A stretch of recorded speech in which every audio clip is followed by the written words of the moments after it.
राहुल की अगुवाई में जरूर जा रही है, लेकिन राहुल की अगुवाई में कांग्रेस कोई क्रांति ले आएगी, 206 सीटों से बढ़ के 250 तक पहुंच जाएगी, ऐसा सोचना और इससे उम्मीद करना एकदम महज बचकानापन होगा। राहुल के लीडरशिप के अलावा कांग्रेस के पास कोई विकल्प नहीं है। ठीक है, बात जहां तक है कांग्रेस का तीसरी बार सत्ता में आना केंद्र में हालात पे डिपेंड करेगा। सिर्फ कांग्रेस कितनी सीटें ले आती है, कांग्रेस के खुद के नेता मानते हैं कि साहब इस बार हम 100 भी क्रॉस नहीं कर पाएंगे। कांग्रेस के जो सहयोगी दल है वो कितनी सीटें लाते हैं, आम आदमी पार्टी कितना वोट काटती है। देखिए, जो 2014 का चुनाव होने जा रहा है वो एक अलग तरह का चुनाव होगा। ठीक है, जहां पर दो पार्टियां आइडियोलॉजी के आधार पे अपने अपने गठबंधन के सामने सामने होंगी। कुछ और पार्टियां जो न इस खेमे में है ना उस खेमे में है, वो अपने राजनीतिक सोच, अपनी आइडियोलॉजी और अपने जातिगत समीकरणों के आधार पर सत्ता में होंगी। और एक नई नवेली पार्टी जिसने दिल्ली में सब कुछ हिला के रख दिया, सरकार बना ली, वो अपने प्रोग्राम के नाम, क्योंकि अभी नीति सामने नहीं आई आम आदमी पार्टी की।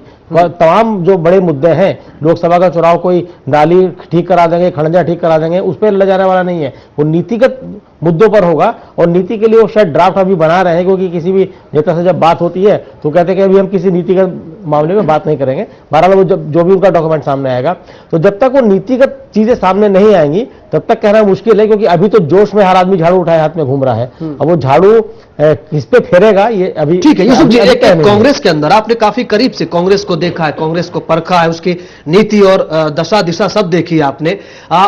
राहुल गांधी के नेतृत्व को लेकर कई नेता विरोध भी करते रहे। जयराम रमेश का बयान आपको याद होगा, उन्होंने कहा था कि राहुल गांधी बहुत बाद की सोचते हैं, चुनाव हमको अभी लड़ना है। तो जब अब राहुल के नेतृत्व में कांग्रेस लड़ेगी चुनाव, ये विरोध नहीं है। राहुल, माफ कीजिएगा, ये क्या विरोधाभास देखने को मिलेगा? कांग्रेस के अंदर राहुल गांधी के नेतृत्व को लेकर के कहीं कोई विरोध नहीं है इसमें, ये तो आप भूल जाइए। जयराम रमेश अपनी बेबाक टिप्पणियों को ले जाने जाते हैं, और वो पार्टी में 2-4 नेता ऐसे होने भी चाहिए कि जो किसी मंच पर कम से कम कोई ऐसी बात कहे कि तालाब में पत्थर तो फेंके। तो जयराम रमेश जो बात कहते हैं वो कहते हैं राहुल गांधी बहुत आगे की सोचते हैं, लेकिन जब बात आती चुनाव जीतने की तो उस पर उनका दिमाग नहीं चलता है। ये बात वो कही, तो इसके अंदर कहीं विरोधाभास नहीं है। ना राहुल गांधी की काबिलियत पर कोई सवाल उठा रहा है, ना उनके विजन पर। वो कहते हैं भाई दूर की अगर आदमी नहीं सोचेगा तो कैसे काम चलेगा, बात वहां है। ठीक है, लेकिन राहुल गांधी अकेले चुनावी नैया पार लगा देंगे ऐसा नहीं है। कांग्रेस के अंदर मैनेजर्स, पुराने जो पॉलिटिकल मैनेजर्स हैं, उनको धीरे धीरे आगे लाया जा रहा है। पुराने जो लोग हैं उनके तजुर्बे का फायदा उठाने की कोशिश कांग्रेस कर रही है। आज की तारीख में अगर देखा जाए 2014 के चुनाव से 2-3 महीना पहले कांग्रेस डैमेज कंट्रोल में लगी हुई है। वो चाहती है कि जो कुछ लूट चुका वो तो लूट ही चुका है, जो कुछ बच सकता है उसे बचा लिया जाए। ठीक है, वासिक जी आपके पास आना चाहूंगा। बीजेपी को जिस तरह से आड़े हाथों उन्होंने लिया, विपक्ष पे जिस तरह से निशाना साधा, हालांकि ये बात उन्होंने कही कि मार्केटिंग में आप आगे हैं, बीजेपी किस तरह की रणनीति के साथ आगे आएगी और जिन मुद्दों के साथ अब कांग्रेस सामने आ रही है, आज जो कुछ हुआ इस बैठक में, बीजेपी की क्या स्ट्रेटजी होगी? आज बीजेपी की भी बैठक हुई। देखिए, मैं आपको एक बात बताना चाहता हूं, जहां तक राहुल जी की क्वालिटी हो या ना हो, वो अच्छे हैं या बुरे हैं, वो कहीं किसी चुनाव में फेल हुए हैं, पास हुए हैं, ये कोई महत्वपूर्ण ही नहीं है, क्योंकि वो गांधी परिवार है, उसी परिवार से नेता बनना है, ये तय है। वो हर मोर्चे पे आज तक फेल ही हुए हैं, जब से 10 साल से वो राजनीति में आए हैं। पर अगर कहीं फेल होते हैं तो पार्टी कहती है राहुल जी की जिम्मेदारी नहीं है। और पिछले चुनाव में आपने देखा, राजस्थान में उन्होंने बहुत सारे इमोशनल भाषण दिए, तरह तरह के अपने बलिदानों की बात की, और मुजफ्फरनगर के दंगों की बात की कि वहां लोग आईएसआई से मिल रहे, सारी बातें उन्होंने जनता के पास रखी। चलिए, वो सारी बातें सामने हैं, आप अपनी पार्टी की स्ट्रेटेजी बताइए। उसके बाद आपने हालात देखे कि वहां कितनी बुरी तरह से कांग्रेस की हार हुई है। ठीक है, वो हार तो उन्होंने स्वीकार कर लिया। आपकी बीजेपी सामने है, स्ट्रेटजी के साथ सामने आएगी, बीजेपी की क्या नीतियां होंगी, बीजेपी किन मुद्दों के साथ है, ये बात भी अभी बहुत ज्यादा स्पष्ट नहीं किया आप लोगों ने। नरेंद्र मोदी हर जगह मनमोहन सिंह को, पूरी कांग्रेस को, सरकार को निशाने पर जरूर लेते हैं, लेकिन नीतियां, अपनी रणनीतियां उन्होंने नहीं बताई कहीं। देखिए, नरेंद्र मोदी गुजरात के मुख्यमंत्री थे, अभी भी है। और उन्होंने 10 साल वहां काम करके दिखाया है, तो पूरे देश में एक मैसेज दिया है। वो हर क्षेत्र में, चाहे डेवलपमेंट का मामला हो, चाहे भ्रष्टाचार का मामला हो, चाहे वहां औद्योगिकरण का मामला हो, आपने देखा होगा सारे देश की इंडस्ट्री वहां चलेगी। क्यों चलेगी? एक आदमी ईमानदार आदमी है, और जिस तरह से यहाँ रिश्वतखोरी और बेईमानी में लोगों को उलझा दिया जाता है, आज हमारे डॉलर की हालत देखो क्या पोजीशन हो गई है, क्योंकि हम लोग इंडस्ट्री का विकास कर ही नहीं पा रहे हैं। तो मोदी ने हर तरह का मैसेज जनता के सामने करके दिखाया है, वहां बोलने की कोई जरूरत नहीं है। और 10 साल में मोदी जी का मैसेज अगर इतना ही क्लियर पहुंचा जनता में, तो दिल्ली में क्यों नहीं वोट मिला आपको? दिल्ली में क्यों नहीं? 32 सीट हम सरकार नहीं बनी ना आपकी। अरे बात कांग्रेस की करो कि उनका भ्रष्टाचार था, आप भी वजह से पैदा हो गई। देखिए बीजेपी भी, राजीव, बीजेपी के साथ बड़ी प्रॉब्लम है। ये बीजेपी व्यक्ति पूजा में सबसे आगे है। जब तक वाजपेयी थे, वाजपेयी जी की व्यक्ति पूजा, आडवाणी जी थे, आडवाणी जी की व्यक्ति पूजा। अब मोदी के आगे कुछ सोचने को तैयार नहीं है अच्छे बुरे पहलुओं पर। आज बीजेपी के सामने सबसे बड़ा चैलेंज ये संदीप दुबे जी की पार्टी बैठी हुई है। अगला जो उनका सम्मेलन, जो कल परसों इनकी बैठक होने जा रही है, उसके अंदर सबसे बड़ा चिंता का विषय यह है कि केजरीवाल को कैसे रोका जाए। केजरीवाल ने कैसे इनका टायर पंचर कर दिया दिल्ली में, मंजिल तक पहुंचते। इसमें कोई बुराई नहीं है। ठीक है, क्या ये चुनौती है? ये मान रहे हैं आप आपकी पार्टियों में? क्या ये चुनौती है आम आदमी पार्टी को? आप इतनी प्रमुखता से ले रहे हैं? देखिए, किसी चीज तमाम सर्वे आ रहे हैं, तमाम सर्वे आ रहे हैं जिसके अंदर केजरीवाल नंबर 2 पर राहुल बिल्कुल नहीं। एक बात ये भी कही जा रही है, अगर राष्ट्रीय स्तर पर सच्चाई को बीजेपी के नेता मानने को जी वासिक साहब ये बात कही जा रही है, तैयार है वासिक साहब ये बात कहीं नहीं है, ये बात कही जा रही है कि अगर कांग्रेस की चिंता करने के लिए राहुल गांधी हैं, आप अपनी पार्टी की चिंता कीजिए। चलिए इसके दत्ता साहब से ही पूछता हूं मैं। दत्ता साहब, आपको क्या लगता है बीजेपी की रणनीति क्या होगी आज जिस तरह से कांग्रेस ने ऐलान कर दिया अब अपनी नीतियों का, अपनी रणनीतियों का? पीएम कैंडिडेट नहीं होगा, ये कल्चर का मसला है, उन्होंने कहा कभी हमारे यहां रिवाज नहीं रहा। बीजेपी को कहां पर देखते हैं? वासिक साहब कह रहे हैं कि उन्हें कोई डर, ना तो आम आदमी पार्टी से कहीं किसी तरह का खतरा महसूस हो रहा है, ना तो कांग्रेस से। अब नहीं, मैं समझता हूं कि जहां भारतीय जनता पार्टी की रणनीति की जहां बात आती है या फिर रोड मैप की जहां बात आती है, मैं मानता हूं कि कल के और परसों का जो राष्ट्रीय कार्यकारिणी के जो रेजोल्यूशंस आएंगे उस पे वो नीति सारे कहीं ना कहीं पे दिखाई देगा और झलकेगा भी। और अगर नीतिहीन रेजोल्यूशंस अगर आती है तो बहुत अफसोसजनक होगा, क्योंकि ये दोनों के दोनों मेन स्ट्रीम नेशनल पार्टी है और मेन स्ट्रीम नेशनल पार्टी की नीति झलकना चुनाव से पहले बहुत आवश्यक होता है। कांग्रेस ने आज जितने सारे इश्यूज को उठाई है वो मूल विचारधारा, कांग्रेस की मूल विचारधारा के साथ जोड़ा हुआ चीज है, और देश के परिपक्ष में भी कई सारी चीजें राहुल गांधी ने उल्लेख की है। मैं अपेक्षा करता हूं कि नरेंद्र मोदी जी या फिर कल का जो पॉलिटिकल रेजोल्यूशन और आर्थिक रेजोल्यूशन जो आएगा बीजेपी का, उस पे एक वैकल्पिक चीजें दिखाई देगी, और उसके साथ साथ प्राइम मिनिस्टरियल कैंडिडेट एनडीए के और भाजपा के तरफ से जो नरेंद्र मोदी जी है, उनका भाषण बहुत इंपॉर्टेंट होगा और महत्वपूर्ण होगा। और उसके बाद मैं मानता हूं कि एक सही दिशा में आकलन करना सही होगा।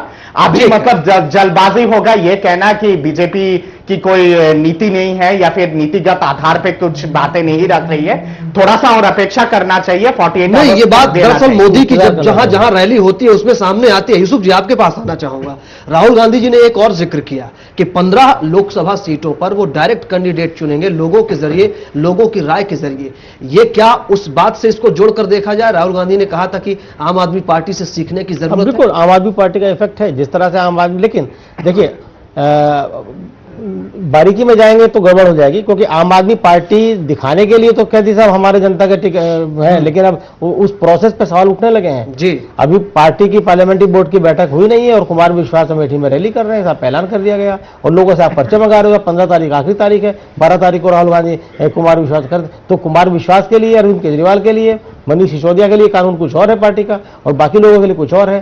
भाई पार्टी के अंदर से ये बात आई है ना कि संदीप जी क्या पहले कल्चर दूर करने की बात संदीप जी नहीं बता पाएंगे अभी, संदीप जी अभी नहीं बता पाएंगे, नहीं संदीप जी नहीं बता पाएंगे, जवाब सुनना पड़ेगा। अभी सुशासन बाबू से छुटकारा पाके जस्ट आए हैं, इनको नहीं पता होगा बहुत सारी बातें, क्योंकि फैसले वहां भी बंद कमरे में हो रहे हैं, जनता की अदालत में फैसले नहीं हो रहे हैं।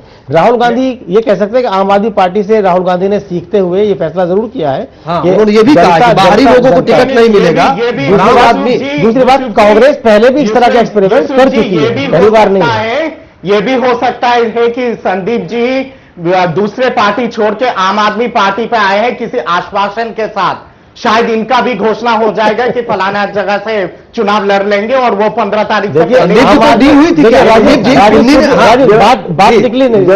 बात निकली है। तो एक बात मैं और चलता चलूं, दरअसल ये आम आदमी पार्टी का एक बहुत पैतरा है। दिल्ली में इन्होंने मांगा कि एक जो आदमी चुनाव लड़ना चाहता है दिल्ली की 10 विधानसभा सीटों से कम 100 लोगों के नाम और मोबाइल नंबर इकट्ठा करके दीजिए। हर सब जगह से मांग रहे हैं। तो आप सोचिए कितने मोबाइल नंबर इनके पास इकट्ठा हो जाएगा, डेटाबेस, उसके बाद एसएमएस कैंपेन चलेगा। तो ये उनकी अपनी स्ट्रेटेजी है।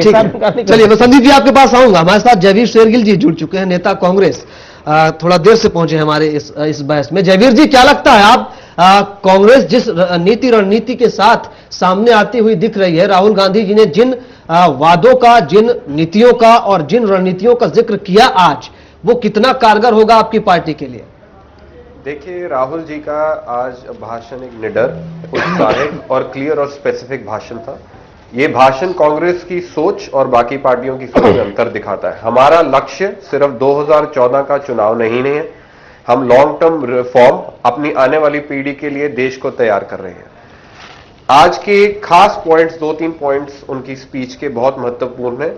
एक क्लियर स्ट्रैटेजी है। उन्होंने जहां यूपीए की उपलब्धियों के आंकड़े बताए, वहां यह भी बताया कि उनको एहसास है परिवर्तन की जरूरत है और परिवर्तन हो रहा है। उस परिवर्तन का कांग्रेस पार्टी को हिस्सा बनना है, पर हमें फिर कानून के दायरे में रहना है। आम आदमी पार्टी एक्सपेरिमेंट्स कर रही है, कोई नियम, कोई कानून के दायरे नहीं। हम कहीं संविधान से भी भटक रहे हैं। लॉ, मीडिया और जजेस सड़कों पे नहीं बना सकते। ये मेंबर पार्लियामेंट, प्रधान की आवाज और एमएलए आवाज को अहमियत दोबारा देनी पड़ेगी। तो एक कंप्लीट पैकेज है। नरेंद्र मोदी जी ने 30 रैलीज कर ली हैं अब तक। किसी भी रैली में सिवाय कांग्रेस को निंदा करने के लिए कुछ नहीं बोला। उन्होंने इंडिया का कोई vision, future course of action, कैसे बिजली, स्वास्थ्य, किस क्षेत्र में क्या करेंगे, कुछ सिवाय कांग्रेस। ठीक है, ये इन बातों का जिक्र, जयवीर जी, इन बातों का जिक्र राहुल गांधी पहले भी करते रहे हैं, कांग्रेस के सभी नेता करते रहे हैं, प्रधानमंत्री मनमोहन सिंह जी ने भी किया है। ज्यादातर मुद्दों का, ज्यादातर बातों का जिक्र। क्या लगता है कि इतना कारगर होगा? क्योंकि हाल के जो नतीजे आए हैं विधानसभा चुनाव के, उसमें कांग्रेस की स्थिति सब देख रहे हैं, सबको पता है। जी, जो कांग्रेस यूपीए रिपोर्ट कार्ड पिछले 10 साल का सबके सामने है। जो हिंदुस्तान 2003 में था और 2014 में है, उसमें बहुत अंतर है। हम मानते हैं कुछ कमियां। लोग क्यों नहीं समझ पा रहे हैं जयवीर जी ये बातें? लोग बिल्कुल, आम जनता क्यों नहीं समझ पा रहे? कुछ तो कहीं गड़बड़ है। बिल्कुल, हम आज देखिए कौन सी पॉलिटिकल पार्टी हम ही हैं जिन्हें अपनी उपलब्धियों पे गर्व है, पर हमें अपनी कमियों का एहसास भी है और उन कमियों को पूरी करने का एक जुनून और सरफरोशी भी है। हमने हर क्षेत्र में विकास किया, ग्रामीण क्षेत्र, इंफ्रास्ट्रक्चर, हेल्थ, एजुकेशन। हम सिर्फ स्पीच पे निर्भर नहीं कर रहे। हमारी रिपोर्ट कार्ड नहीं, आपने मिडिल क्लास की बात की, आपने लोगों के रोजगार की बात की, स्वास्थ्य की बात की, लेकिन सवाल ये उठता है ना कि 10 साल क्या कर रहे थे आप? देखिए, 10 साल अगर मैं आंकड़े बताना चाहूं, आप बेशक हाईवे का एक्सपेरिमेंट ले लीजिए। जब एनडीए रूल था तो हमारा एक्सपेंडिचर ऑन इंफ्रास्ट्रक्चर अपनी जीडीपी से सिर्फ 3.2% था। यूपीए में 7.2%। हमने 33 लाख रूरल हाईवे ऐड किया है। एनडीए ने सिर्फ 5 किलोमीटर किया था। हमने ऐसी ऐसी योजनाएं लाई हैं। बिजली ले लीजिए, 78,000 मेगावाट कैपेसिटी ऐड की है, जो इंडिपेंडेंस से पहली बार हुआ है।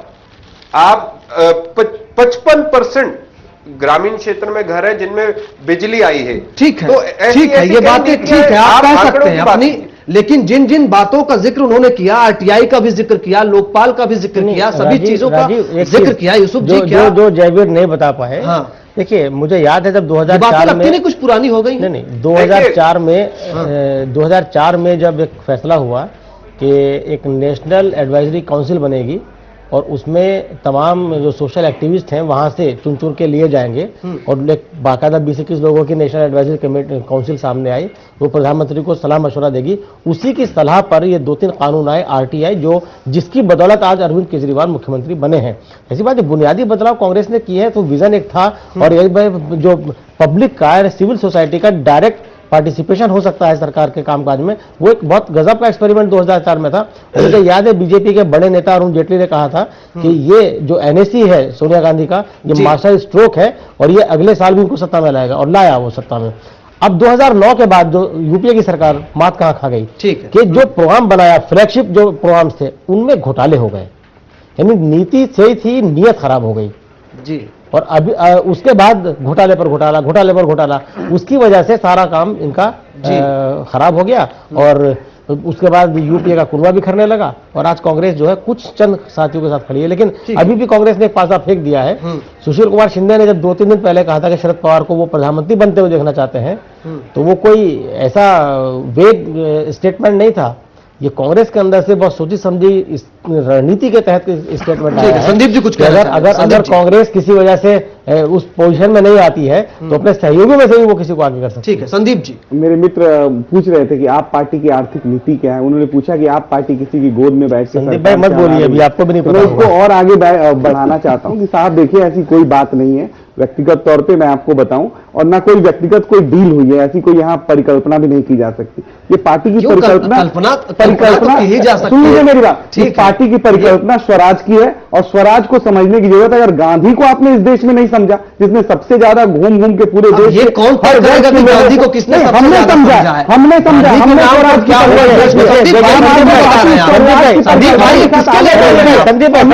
अरविंद ये कांग्रेस नहीं करती, दोनों में डिफरेंसेस है। हमने आज जो काम किए हैं, आज कांग्रेस भाजपा दोनों पार्टियां क्यों डरी हुई है साहब? गांधी जी 25 गाड़ियों का काफिला बात तो पूरा हो जाने दीजिए। आप साहब आपके एक एक सवाल का जवाब मैं दे रहा हूं, एक एक सवाल का आपके जवाब दे रहा हूं साहब। जब हमने परिकल्पना, भैया मेरी बात तो सुन लीजिए, जल्दी से बिल्कुल समय आप तो उस समय जब समय तो हमारे बस में है नहीं ना, तो साहब 2 मिनट तो देंगे ना बोलने के लिए। साहब आम आदमी कैसी सत्ता की, आम आदमी गरीब से और गरीब होता जा रहा है।